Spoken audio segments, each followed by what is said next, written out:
In this video, I want to talk about the basics of social media, or let's say the first principles of it. In future videos, as this will be a several part series, I'll talk about the algorithm, I'll talk about the business model, and I'll talk about the attention economy. But right now, I want to stick to the bare minimum, asking the most fundamental questions. Starting with what I consider to be a very important one, which is what makes social media fundamentally different from traditional media. And I think it has to do a lot with interactivity. And in this modern new wave of interactivity, a very important feature is this reduction in lag time that we have from thinking or recording a content to actually publishing it. For example, in the past, if there were an accident right outside this apartment, it would take at least 24 hours for traditional media sources to report it. Maybe next morning people will be able to consume it as news information. Or if there's a live coverage of it, there could only be handful live coverages all around the world because there's just very little opportunity of broadcasting it directly to the public. But right now, once again, the lag time from recording it or thinking about an idea to publishing it is just very, very low. It entirely depends on how fast you can do it.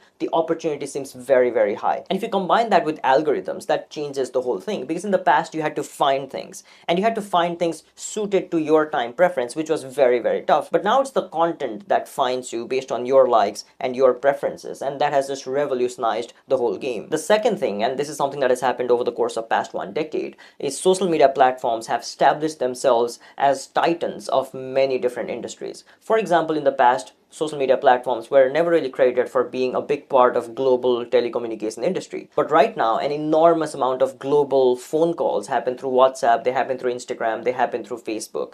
Another example of this would be Facebook Marketplace, where now you can find almost everything from buying a soap to even looking at land that you might want to purchase. So once again, stepping into a different industry that they were never a part of and trying to establish themselves as an industry giant. And take YouTube as an example, which just started out as a video sharing platform and now is a major replacement for traditional cable television. So once again, the idea here is simple. You touch upon new industries and you be the big players there. And so it's interesting to think about what the future might actually be. Because the future may also include virtual reality. Now, just to be clear, VR right now is in its primitive phases. There's really not a lot that it can do. But fundamentally, the concept is that this is immersive reality that we're talking about. And if you think about it, if it happens to come to life in a more efficient way, in a more usable way, and maybe in a more affordable way as well, or in a way that people are comfortable using, then it might just change a lot of things. And we can only imagine how revolutionary, for good or bad, this whole system can be. I'm not talking about a couple of years down the line or 5 years, maybe decades down the line, but think about it this way. In the past, traditional media, it was very one-sided, it was not interactive. Then media turned largely interactive, where you can actually create your persona in this dual reality sort of system that exists, where you have this identity, your profile that exists, and your profile has very specific pictures, characteristics. It can be very different from how you are as a person in real life, but then you do exist in this physical space. That's just a reality that you can be a part of but cannot really exist in.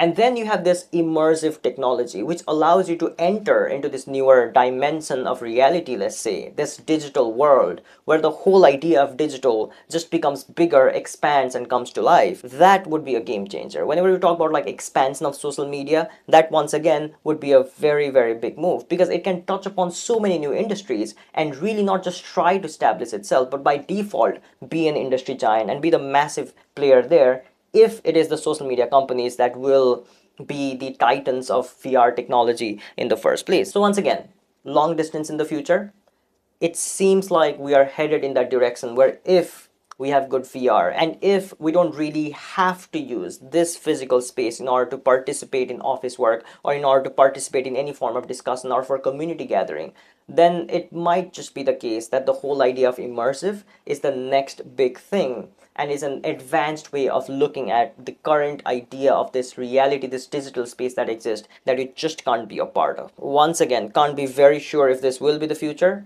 but it will be very interesting to watch where this digital space will go and take us with it.